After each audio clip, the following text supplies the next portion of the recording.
I know we're getting so off topic here, but the soundtrack for the TV show. Dun, dun, dun, dun, dun, dun.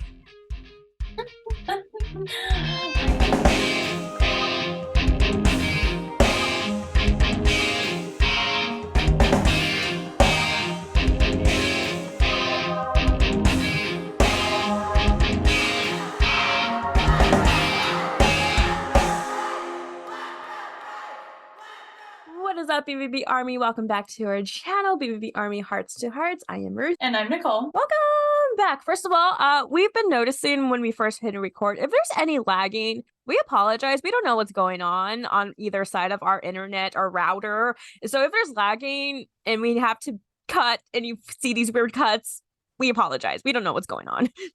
It's probably me. I'm bad luck. You just keep I apologize. Honestly. We keep what? You keep jinxing yourself. You said it's me, I'm bad luck, and I'm bad, and it just happens. Jinxed for life. But is it though? Because every time I think of the word jinx, I think of jinx. So I mean, okay, I guess there's a silver lining. But we all hope you guys are doing well and everything, and just having a wonderful Wednesday as of right now. We are back with a new episode, and we're really excited to dive into this one because, as you could probably tell from Nicole's and I's screen, what's on our background. I'm so happy to discuss this. We are finally going to dive into the one and only Andy Biersack and the works of Edgar Allan Poe, a beautiful project that he's done with Rare Bird Book Company, I think. Rare Bird, yeah. Actually, I have it. Where Bird Los Angeles. There we go. Where Bird. There we go. Where Bird. It's such a cool name too. Mm-hmm. Truth be told, guys, I'm sure I'm going to learn a lot actually from Nicole and stuff, because growing up, I wasn't really exposed to Edgar Allan Poe. I mean, school, we never really talked about him. Only the AP classes got a chance to. My exposure to Edgar Allan Poe actually came from my dad. He's a writer, so it kind of makes sense. That makes a lot of sense. And it's actually I'm surprised that your dad was very fascinated by Edgar Allan Poe, to be honest. Oh, yeah. I think that's really neat. Well, we'll get into it for sure, but my knowledge on Edgar Allan Poe is very little. I mean, obviously know who he is. I've read a couple of his stories, but I don't know much, honestly. So I know, and Nicole has been raving about Edgar Allan Poe, and I'm clearly she knows more than I do. So I'm going to be learning a lot in today's episode. So okay, I don't feel like I know a lot. I definitely don't know too much, but I will say, because just like Ruth, I wasn't introduced to Edgar Allan Poe at all. My parents never mentioned him at all, and just going through school, they never taught us Edgar Allan Poe. So it's kind of something that I got into myself after graduating. I just kind of read a little bit of his poems and everything, and just kind of did some research online. He's a very fascinating man. Very fascinating, and I swear he's timeless as of right now, and any generation as of right now. I think he will always be timeless with his stories, his poems, and just him as a figurine. He's kind of everywhere right now. For anyone who's seen the Wednesday show on Netflix, there was a statue of him for I forgot the secret society thing name. Yeah, I know what you're talking about. And if I'm not mistaken, and I probably could be, but I did read that a lot of the Victorian goth era stems from Edgar Allan Poe, just from him and his spookiness and darkness and everything. I mean, think maybe if it wasn't for Edgar, we wouldn't have black. I don't know. That's a lie. That's a lie. He's definitely a staple when it comes to icons in the world. Like I said, he's going to be timeless for infinity. So no, I agree. I feel like at any time, that's the hard part. You think of Raven, automatically just makes you think of Edgar or the Crow, I feel. So I guess let us dive into this amazing Andy Biersack Edgar Allan Poe project that he's done. So I mean, I can't lie, I real quick have to say, since we're diving in anyway, for anyone who has not listened or even, I was going to say, or bought the book, but to be fair, I'm kind of referring more to the vinyl here. If you have not purchased it, it was limited edition, correct, Ruth? I don't think it Was was. it not? So it's still available? Let me double check. I pulled up the Okay. website here. So I don't remember if it was limited edition or not. That's why it does not. I assumed it was. No, it does not say any. No, it doesn't. As far as I could see with my eyes, it does not say it was not limited edition here on the website. So I think we're good. Perfect. All right. Well, then for starters, anyone who does not have this vinyl, you should totally purchase it, especially if you are into Edgar Allan Poe and just really anything that's kind of spooky. My personal opinion on the vinyl is I have to say that Andy's voice is hauntingly beautiful, so much to the point where I always want him to read me a bedtime story now. Yes, agreed. I mean, obviously, for people who got the vinyl, obviously, if you have a record player, you can listen to his beautiful voice. And if you have Audible, you can also listen to it on your phone, like I have right here. So, best of all three worlds. You can read vinyl or Audible. I like that. All of it. And I think it was amazing. I guess let's start from the beginning when, at least when we found out about this project and this amazing artwork that Andy came out. So I believe, yeah, when I found out about this project, I was actually with Nicole in Colorado over the summer. We were together when we found out about this project. But the timeline of this project, unfortunately, was not the greatest timing, honestly. Not their fault. It wasn't the company's fault. So as we all know, in the summer last year, the lovely Roe versus Wade thing all happened, and you could tell that affected a lot of the society and on social media, unfortunately. And when all of that madness of the craziness of just, I don't even want to think about it, came out, was the same day when apparently this was going to be promoted everywhere. And I think Rare Bird on their YouTube channel did posted the video that obviously Andy did not promote it whatsoever, because obviously he looked at the Roe versus Wade more important than this side project he did. And which, makes totally sense. Yeah, there were a lot of confused fans on Twitter when people kind of started to make posts about it. I was seeing a lot of fans like, what? I didn't hear about this. And so many people scavenging Andy's Twitter page. I mean, yeah, it was not posted, which I have mad respect for that man for that. Yeah, and same here. And I know even Chris Biersack even said Andy, he will promote this, but due to the timing of Roe versus Wade and this, obviously the Roe versus Wade was more important to him than this. I mean, not that this was not important, but obviously the Roe versus Wade had more effect than this side project. And obviously later on when things kind of calmed down, he did then make a tweet and Instagram about this and we started promoting it. But at the timing was just bad and just under circumstances and obviously the situation of that craziness stuff. So yeah, but Andy's mind was in the right place, and I mean that's what matters, to be honest. But Rare Bird promoted it, so yeah. I mean, either way, it was still put out to the world. It was. That's how we found out. I know. I had no clue about it until Ruth. We were sitting on the couch. I don't know. We were just being lazy. I don't remember exactly what we were doing. I think I remember waiting for food. I want to say, I think it was spaghetti night at your place and we were just waiting for food. Might have been. But I just remember she was like, yeah, call. And literally, I didn't care if we had $10 in the account. I was like, I'm ordering it. I have to get it. We both ordered it. Yeah, we did. Because I found out from another mutual friend of ours, oh my God, did you see this? I'm like, wait, what? And, me not knowing anything went on Andy's social media accounts, thinking it was not real because I didn't see it on his account, but then it kind of clicked to sense okay, obviously that madness, okay, kind of makes sense. But then, I ordered it, so I was more than happy. Again, take my money. Yeah, I'm really thankful for the mutual friend that had made mention to this, because this is amazing, you guys. You have to purchase it if you do not have it yet. I promise it is so worth it. When this project came out, I saw a lot of fans online super excited for this because, for one, it's Edgar Allan Poe. Again, Edgar Allan Poe. Do I need to say more? No, you don't. So I know with this project, there was packages and bundles you can purchase on the website. one was the vinyl itself. I think the vinyl came in different designs too, if I'm incorrect. I think I'm correct about that. I mean, at least I don't remember. All I remember is when you went on, I don't know. Did you get a pick? Like for this, is it for like let's go back to their website.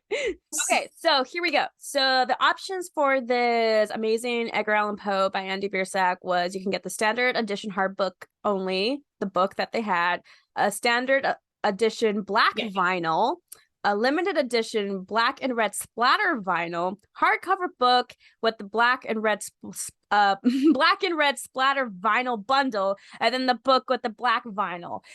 That might have sounded very confusing, so I hope you guys understood it. I understood it, and I do remember I got the limited. That's why I thought it was limited edition, because I got the limited edition red splatter one. Yeah, bingo. There we go. Nicole got the red splatter vinyl just only, right? I didn't, as much as I wanted the book. I don't know. I guess I was, in a way, trying to be like somewhat decent with money, so I was like, I'll just get the vinyl, but it had to be the limited edition one. Which now I know that you got the book and the vinyl, but which vinyl did you get? The red and black splatter, duh. Hey, I haven't seen your disc yet. I just see the cover. I know. I got the red and black splatter vinyl with the book bundle. So this is the book, in case fans don't know. This is what the book looks like. In the back of it, it's very small, but it's super nice quality. And in the book, you have all of the stories that Andy included with this vinyl and read out loud, and you also have like a quick forward of him before you get to all the stories from Edgar Allan Poe that Andy is reading. So we should like show everyone the red splatter too. It's pretty. Do it. Be careful. Be very careful with it. It is too precious, you guys. Ooh. See, that's so pretty. I love the splatter effects with it. Look at it. It's so pretty. Isn't it, though? You just want to lick it. It's like a lollipop. Oh, my gosh. If it was. I can't lie. Vinyls terrify me. Do you have, like, a little vinyl record player? No, I don't. So we do.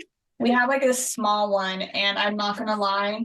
I was so scared to put it in because I can honestly say that while I do have like the other Black Veil Brides vinyl, I've never like opened it to listen to it because I just was so scared of ruining it. But I had to obviously open this and listen to it.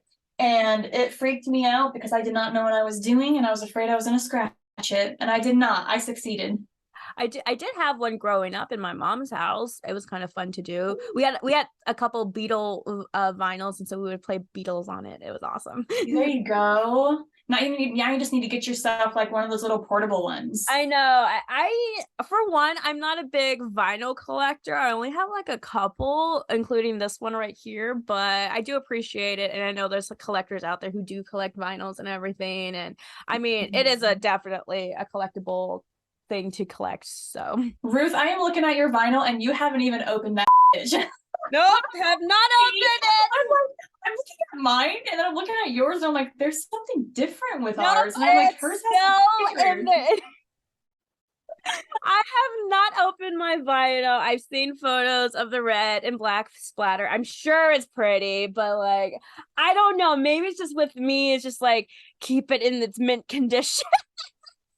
Oh no, I would have done the same, but I won't lie. I didn't realize it was going to be on Audible, so that's why I opened it up and tossed it in. So yeah, mine is still in its package for it's always protected. I mean, it does have a sticker here and everything, and then obviously it's all packaged up. And yeah, I mean, I got it because I knew it was going to be an Audible, and then the book was also going to be available. So either way, I would be able to listen to it. So I was like, I'm okay not opening it. Will I ever open it? Probably not. So that's okay. It will forever stay in mint condition.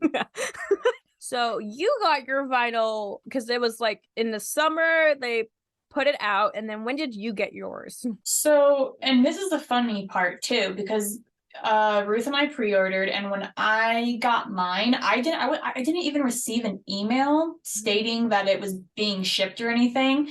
I believe. I got mine sent to me in like what, October, November, or something like that. And then I want to say around, October, November. When did you get yours? So here was the thing for fans who did not know or got the bundle with the book. So if you strictly got the vinyl, you guys would have gotten it around October, November time. And that's when Nicole started bugging me. Did you get yours? Did you get yours? I'm like, no, I haven't. I got no emails yet. And so I actually emailed the company asking them, I seen all their fans getting it. What's going on? And they told me, we are sorry. You're getting it. We're just waiting for the books to be done. So which makes sense. So not gonna lie, after every shit show with Ascendium, I got triggered with it. I'm like, it's the waiting game all over again. But eventually I did get mine in December and I was super happy. So here's the fun thing when I got mine. So my dad was in town with me when I got it. And so I was super excited. I opened it and he's like, what is this? And I'm like, so I had to explain the whole thing. It's like Andy Biersack, Edgar Allan Poe.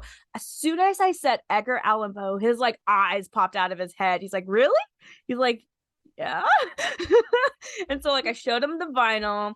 I showed him the book. He grabbed the book and was looking at all the stories that were in the book. And not lying, this actually happened in our kitchen downstairs. He told me about his experience with Edgar Allan Poe. Like I said, my dad was the first person who exposed me to Edgar Allan Poe. And so the story my dad actually liked reading him growing up was The Telltale Heart. And my dad and I actually read that together downstairs in the kitchen. Like we read paragraph by paragraph out loud to each other. That's really cute. Now you make me wish that I bought the book so that way Hudson and I could do that for each other. What the heck? No. It's still there. No, but I mean, that's actually like a really beautiful moment, though, I feel like, to share with your dad.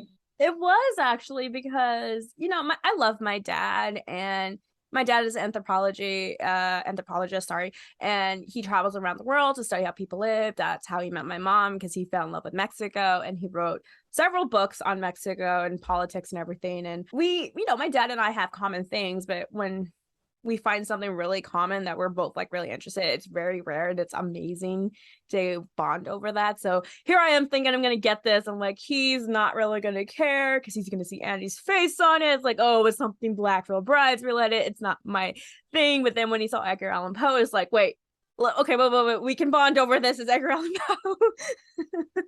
It piqued his interest. It did. So I definitely, it was a special moment just to read Edgar Allan Poe and just kind of go back and forth reading paragraph by paragraph. And then it was funny because towards the end, when we finished it, he looked at me and kind of did his professor lecture on me and stuff, saying like, okay, so what did you take from it? What did you think this story was about? I'm just like, oh God. Well, and speaking of the stories, for anyone that doesn't know, the stories that Andy does read on here is The Telltale Heart, The Raven, The Mask of the Red Death, and The Oval Portrait. So out of curiosity then, Ruth, you've listened to the whole Audible? Yes, I did. Oh, I just realized that. Oh my God. You need to get the book, what? Nicole. Why? On the vinyl. Yes, there's two sides. Side A and side B. Side A is The Telltale Heart, The Raven. Side B is The Mask of the Red Dead and The Oval Portrait. That's all the stories on the vinyl. Audible has all of the stories in the book. There's more stories in the book. What the shit? So in the book, you have The Dream Within a Dream, Annabelle Lee, Spirits of the Dead, The Haunted Place, The Raven, The Mask of the Red Dead, The Tale of the House of Usher, The Oval Portrait, The Pit and Pendulum, I think. The Tale of the Heart, and a campaign song, and Lenore? Yes, Lenore. Okay, yeah, I'm gonna have to download the Audible then, because now I'm furious. That explains a lot, because I thought, I'm like the book, but then there's only like 4 stories on the vinyl, so I was like, okay. Yeah, so I thought they were all the same. Yeah, there's more stories in the book, and in the Audible, he reads all of them from the book. Okay, that is freaking incredible. I'm gonna get the Audible version now, FYI. But my question to you is, since you went ahead, you got to listen to more than I did. I'm sorry. Out of all of the stories, was there one that like a favorite in you? Well, truth be told, so the very first time I was ever introduced to Edgar Allan Poe, I feel like it's the staple when any fans are introduced to it, is The Raven, for one. But then after with that little moment that I had with my dad and hearing Andy's beautiful, haunting, spooky voice, was A Tale of the Heart. I mean, I guess is from that moment. So The Raven and Tale of the Heart is definitely my top two, from at least from the section that we got from Andy. So yeah, though that's funny you say that, because those are my top two as well. I mean, my number one favorite has always been the Telltale Heart, just because before I even knew who Edgar Allan Poe was, I always heard that story. And it was also, I can't lie, huge Simpson fans. It was also on The Simpsons. And I think that's kind of where I first heard it from. nice. So then being able to grow up, right? Being able to grow up though, and actually like do my research, that was always my favorite story. And hearing Andy read it, he did such a fantastic job. And I love The Raven too. The Raven is my second favorite. I think everyone knows about The Raven. I didn't know Hollywood. I never saw it because I heard mixed reviews. Hollywood made the company Hollywood. I should say Hollywood. They made a movie called The Raven based on Edgar Allan Poe's story. I never saw it. I heard mixed reviews on it. I don't know if you ever saw it. No, I mean, I didn't even know that they did that. Yeah. So I don't know how it went. I heard mixed reviews. So I guess part of me is like, the story is so good. I don't want to watch this rendition of this movie and maybe get it butchered for me. So I guess like have it ruin it. I think I'm in the same boat as you, to be honest. So one thing about this, for anyone who doesn't know, so Rare Bird, this company who did this project with Andy, was the same company who did his book, We Don't Have to Understand. And this was a project Andy wanted to do with them because after his book came out, and obviously fans, and thank you, Andy and Rare Bird, for that book. It was lovely. It was an awesome read. They saw the success, how he did it, because again, Andy did an Audible for that book, for his book too.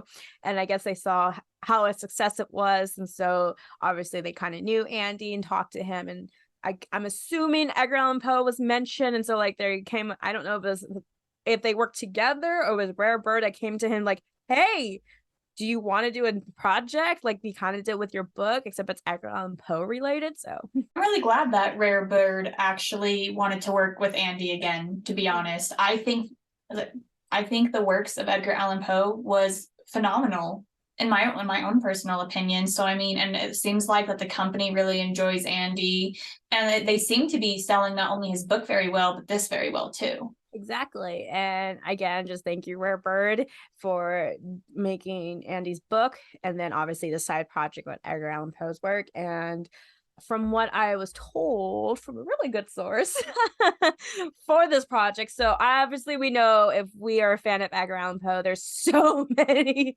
stories and poems out there that he has done. Andy personally chose all of these stories for this project.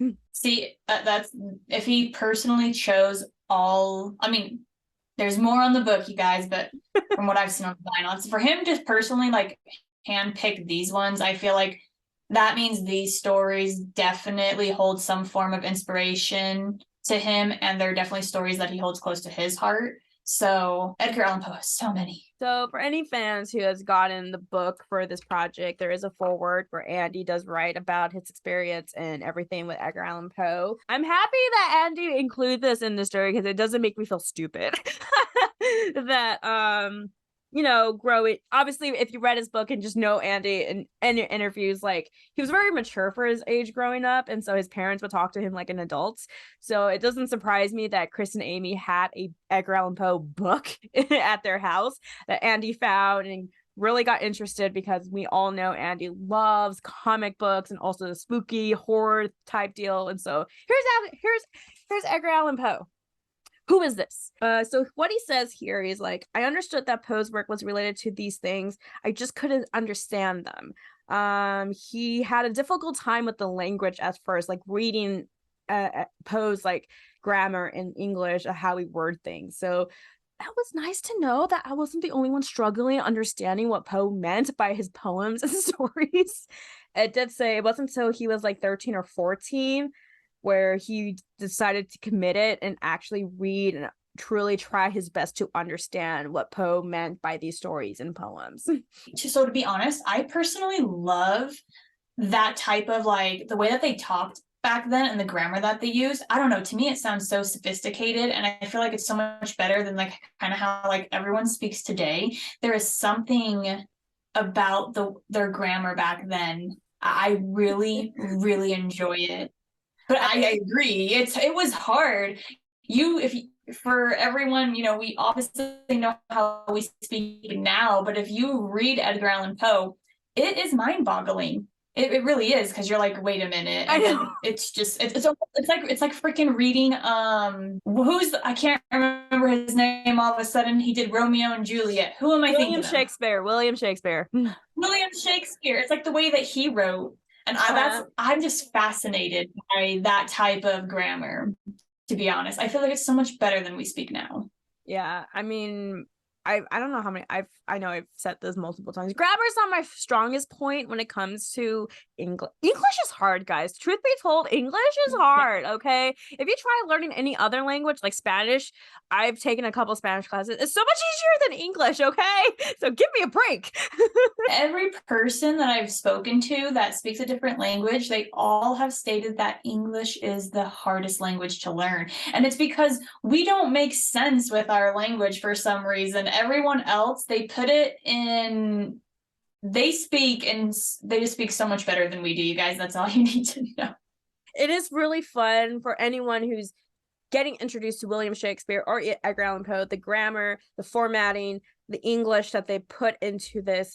I will say it's what's the word I'm looking for? Boggling when you read it at first. That's how I was when I first read The Raven. And I literally had to question my dad like every 5 minutes, like, what does this mean? What does he mean by this? Help me. Because I was trying to understand it, but it was so hard for me. And for just Andy to really commit and dive in at the age of 13, 14 to read Edgar Poe's work and everything. I mean, it doesn't surprise me, but props to you, Andy. Yeah, it's no wonder your intelligence today, sir. You are super smart, and but that's the thing, is I feel like not a lot. It's like high school years, teenagers, am I right? You don't really care to learn things, but there are rare few, but most people, like, they don't really care to understand those kinds of things. So that's why I think it's absolutely beautiful that Andy actually like took the time and cared to like understand Edgar Allan Poe. I was just talking to Nicole before we hit record here that in high school I was never exposed to Edgar Allan Poe. William Shakespeare, yes, but never Edgar Allan Poe, at least in my writing or English classes. It was for the AP classes that were exposed to Edgar Allan Poe. I was never, so it was my dad who exposed me to it. So, and I was telling Ruth too. I know I said the Telltale Heart was like one of the very first things that I heard. Literally the second thing. It wasn't even The Raven. It was nothing. I don't think it's anything it's nothing on the vinyl. I don't know if it's in the book or not. Because I don't know if this is something that was a part of a story or if it's just a quote by him. But it's absolutely one of my favorites. It's sleep those little slices of deaths, oh how I loathe them. And just trying to comprehend that, you're just like, huh? But it's so dark, and that's why I love it. That's why I love Edgar Allan Poe. And Andy did state in his foreword in the book that after, I'm assuming at the age of 13, 14, after digesting and really trying to understand Poe's work, that Poe's writing and how he worded things was an inspiration for him as a songwriter for Black Hope Rides and even the Andy Black 2 albums too. And he said that Poe's work gave me a way to begin writing not just about real life and things that could actually happen, but also the way I felt in the darkness stirring inside of me as an angsty kid. But that makes sense, because I told Ruth too, if you guys actually sit down and like listen to the Black Veil Bride lyrics, like from start to finish, every single album, you can really see that inspiration from Edgar Allan Poe. Just the way that Andy writes, it's freaking beautiful. It really is. Like, and I feel like in some ways when you're listening to like the songs too on the albums, kind of like how, you said like with Edgar Allan Poe, like you'll be reading it and you're like, I don't really understand. Like, I can't lie, I feel like at some points that's how it was with some BVB songs. You're listening and you're like, oh, the word choices that he uses, I don't quite understand.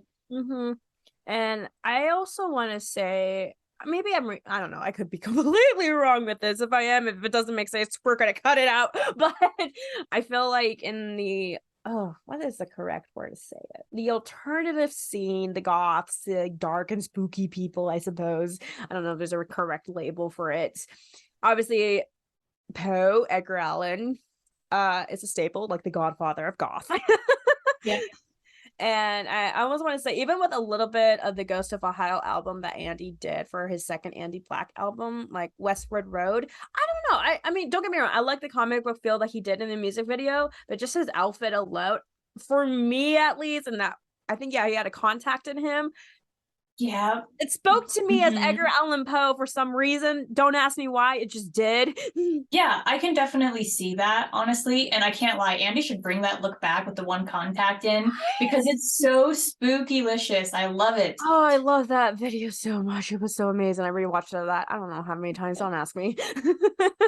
No, I'm glad you actually mentioned that because if like now looking back on Ghost of Ohio, like I can definitely see the huge inspiration from Edgar Allan Poe. Even with like the cover album of it, like the artwork. Mm-hmm. I mean, which I was about to say, like speaking of the artwork here on the book and the vinyl, freaking gorgeous. Out of curiosity, Ruth, I didn't know if you by chance got this. I'm assuming it could have just been Rare Bird. Do you know who the artist is that did this? It should say on their website. Hang on, let me see. This is like, gives me Tim Burton vibes. Oh yeah, 100%. Are you kidding me? Oh, right here, right there here. You go. I found it. It's artwork by Mr. Sam Sharon. There we go. I was like, I knew it's on here somewhere. Dude, this was amazing. Sorry. And I will say, I don't know if you saw this at first, but I had to point it out to a couple of the fans in the Army. If you look on his tie, I don't know how well it doesn't show up that well. The BVB logo is there. Yes, so I can't lie. That was because it's so dark. It's kind of, it's one of those you really have to kind of like be peeking the artwork to see it. I didn't notice it at first until you pointed it out, Ruth, but that was cool. There's so much detail that is put into this. It is magnificent. Well done. Honestly, after reading the foreword that Andy wrote in this book, so we know that the oval portrait is here on the vinyl and also the Audible book. Oval portrait. Which, so I know we've been discussing the book a lot, but just for like the Audible version and everything, I am really impressed with all the sound effects that are put into it as well for each story. It really, it's not just Andy's voice that you're hearing, you guys. There's legitimately like creaking sounds and, you know, knocking and walking and like a lot of spooky sounds that really make you feel like, it gives you chills. It really makes you feel like, oh my gosh, you're a part of this story. Like you're living it, you're in it. It's so well done. You know what it reminded me of when I heard all the creaks and the spooky sounds and stuff of it? Okay, this might be really cheesy. Don't come after me. I grew up with this, with spooky. Okay, you have to. If you do not know this author, Nicole, I know you do, but if you don't, I'm going to be very... R.L. Stines? Let me just say, I have read almost every single R.L. Stine book there is. I love that man. Goosebumps. I freaking love Goosebumps. I've read pretty much all of the books growing up in high school and middle school. Like literally, it was an addiction. It was bad. But do you remember? Okay, it sounds so old. The cassette tapes. There was Goosebump cassette tapes of someone reading the stories to you. And the first one I ever got was from the book called A Shocker on Shock Street. First Goosebump book I ever read. And when I would beg my dad every single time he would drive me to school to put that cassette tape in his car where I can listen to it. And the cassette tape did exactly the same thing that they did, but the sounds too, of like going to each chapter had transitions, the sound effects too. And I thought that was the coolest thing ever. So when I first heard the sound effects and all the spooky things here, I'm like, oh, this reminds me of Goosebumps, the cassette tapes. Okay, now I have to know. I want to know if Chris, you should totally tell us if Andy liked Goosebumps and R.L. Stine growing up. I assume that man did. Andy had to like R.L. Stines and Goosebumps. Come on. Goosebumps. And Stephen King. I mean, come on. I mean, Stephen King is also timeless, but come on. R.L. Stines? Dude, I grew up with that book series and like the TV show. Yeah. Oh, yes, I know. I was so obsessed with Goosebumps. I literally, just like you, I read every single book. I had to watch all like the movies and shows or whatever that came out. I literally, the only one that comes to my mind right now, what was it called? That was like two heads are better than one, or like that weird one. I can't remember it. I don't remember, but I I can't remember remember. it was a bad addiction in middle school. I had all The the Haunting books. Hour. It's called like the Haunting Hour. Do they iconic the puppets like Billy? I forgot the name of the.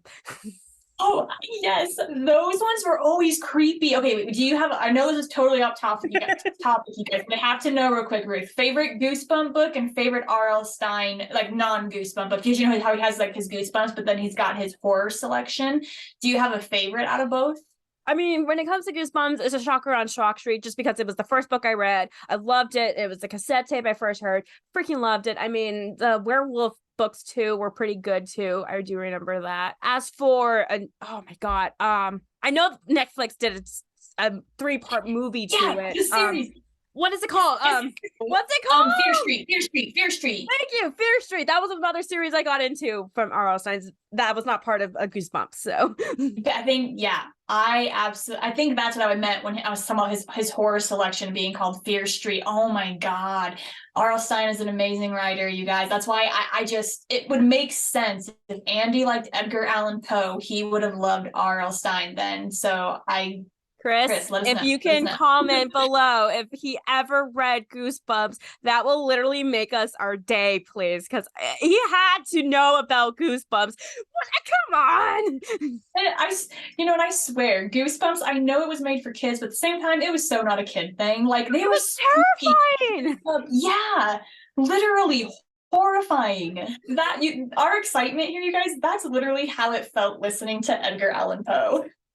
This vinyl, audible, however which way you listen to it, the sound effects, the background noise, especially I personally listen to it at night with the lights off, and I just laid in bed and I was like, what of it? And I mean, it was spooky, and I put it on speaker, so we turned the bass up really loud, and when you have the bass up, oh, you get all the little haunting, spookifying noises. Really made you feel, well, it made me feel like I was not at home. I literally felt a part of the story. And I feel like when a story can do that to you, like Andy's voice is so captivating. It literally captures you, and you feel like you're living that story. 100%. This whole project that he did with Rare Bird for the Edgar Allan Poe, I mean, it's a beautiful masterpiece as always, but it's amazing. So again, thank you for Rare Bird and also Andy for doing this. And I mean, honestly, I'm excited to see what you come up next. Goosebumps? Kidding. Yes, I was just about to say Rare Bird. If you and Andy want to, cooperate again, Goosebumps, sir. Read some Goosebumps books. I would. My inner middle school self would scream if Andy ever did an audible for a Goosebump book. I would be like, I will go nuts. I would be so happy. My heart would be so full. Literally, like, this just speaks for itself. If you are a fan of the strange and unusual, like, I can't, like, for me, it's the covers. They captivated me, much like this one. Completely side note, guys. So obviously, Amy and Chris had this Edgar Allan Poe book that Andy discovered. Fun fact coming from Chris himself. So Chris has won a local, regional, national competition for his dramatic interpretation of Poe's Telltale Heart when he was in high school. FYI. That is so freaking awesome. See, literally, Andy's a little mini Chris. Again, this proves my point that Edgar Allan Poe is timeless.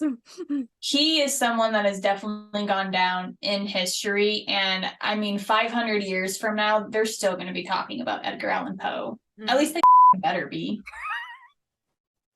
So again, for any fans who has not ordered this, please go do it. We'll put the link in the description where you can. And if you do want the book, I would highly recommend it. It's a good read, and I like the calligraphy stuff they do for the little images for each of the title of the story. And remember, guys, the vinyl only carries it only holds the 4 tracks. It doesn't have all the stories, so if you want all the stories, you're gonna have to download the Audible. As I just has all the stories of Andy reading it to you, so he could be your nighttime story when you go to bed. Just pick one and listen to Andy's voice, and you'll be sleeping away. I know what I'm doing tonight. And I think you can also find the Audible, not through Rarebird, but you can do it through Amazon. So you can do, Amazon. Oh, yeah. Which, if I'm not mistaken, Amazon, I know this is totally, it's like off topic, but it's not off topic. His book, They Don't Need to Understand, is also available on Amazon too. And I think this is too, I believe. I think I saw it the other day. Is it both or just the book? Just the book. Just this book too of Edgar Allan Poe is on Amazon too, I believe.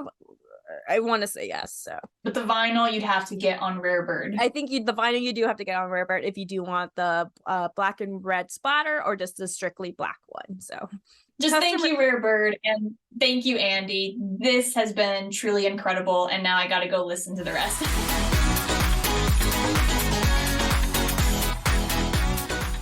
All right, BVB Army. For today's fan shout actually goes to a wonderful friend that we've had on before on our show as a fan playing around for BVB Kahoot games, discussions on the fandom tomorrow, and of course telling her BVB story. Today's fan shout out goes to Katelyn.